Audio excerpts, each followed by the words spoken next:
Hello friends, एक story बता रही हूँ मैं। एक बुढ़िया की दो बेटी थी।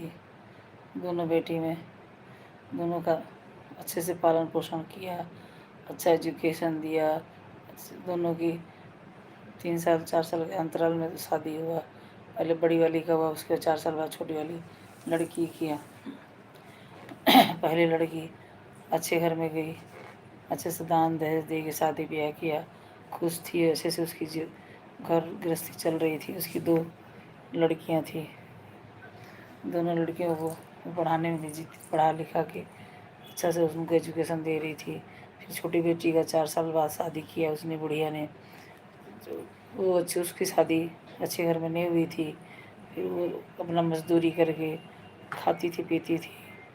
और उसने अपनी बड़ी बहन के घर में भी काम करने जाती थी। बड़ी बहन अच्छे घर में शादी हो गई थी, छोटी बहन के गरीब घर में शादी हुई थी।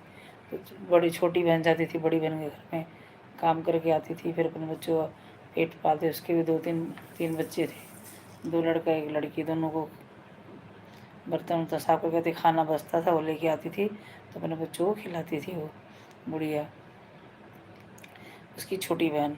फिर ऐसे करते रहे फिर उन्होंने ऐसे एक त्यौहार आया तो उन लोगों दोनों ने व्रत किया, जो गणेश चतुर्थी मनाते हैं हम लोग।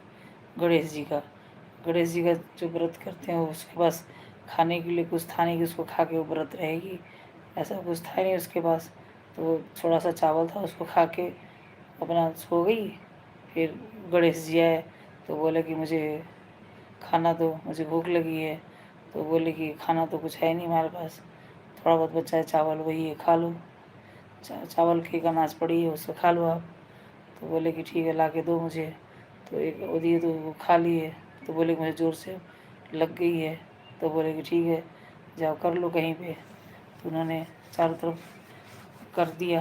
करने के बाद बोलते हैं कि अब मुझे साफ़ करना है। तो साफ़ करने के लिए बोला कि मेरे सर के बाल पे साफ़ कर लो। सर के बाल पे साफ़ कर लिया। तो वो सोती रही, सर के बाल साफ़ करके।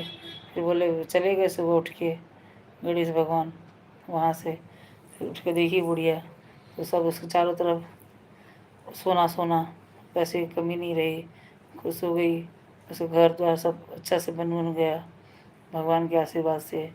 और फिर उसकी बड़ी बहन बोली कि आज तो मेरी बहन आई नहीं काम पे, सारा काम पड़ा हुआ है, कौन करेगा। देखते देखते बहन का इंतज़ार करती रही, आई नहीं वो। तो जाके देखा, उसकी अपनी बेटी को भेजा कि बहन क्यों नहीं आई, जाके देख के आ, क्या हो गया, आज काम कौन करेगा घर का।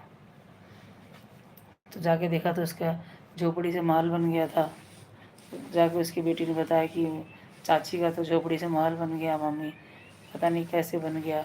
उसकी माँ को विश्वास नहीं हुआ, दौड़ी दौड़ी आई, देखी तो सही में झोपड़ी से महल बन गया था उसका। तो उसने बोला कि बहन ये तुम्हारे साथ ऐसा कैसे हुआ कि झोपड़ी से महल हो गया।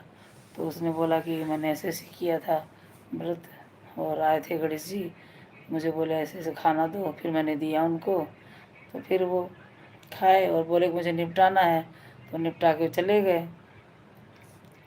उसके बाद उसकी बहन ने बड़ी वाली भी बोली कि मैं भी वो आएगा गणेश जी का पूजा तो मैं करूँगी ये। फिर उसने भी वही किया जो छोटी बहन उसने किया था।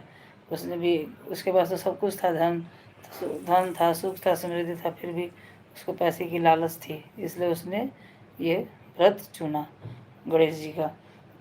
और फिर उसने जो गणेश चौथ का हम करते हैं व्रत, उसके बाद उसने खाने गणेश जी जैसे इसने किया वैसे उसने भी किया। फिर उसके पास भी गणेश भगवान आए तो बोले कि मुझे खाना है। तो बोले कि वो बड़ा छीटे में जाके खा लो लेके।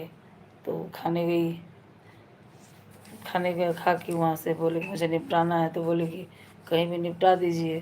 तो निपटाने गए तो हर जगह वो पूरा गंदगी फैला दी चारों तरफ। और बोले कि मुझे साफ़ करना है। बोले मेरे बाल में साफ़ कर लो। उसके बाल में बदबू मारने लग गया। उठी तो बोलती कि ये सब क्या हो गया।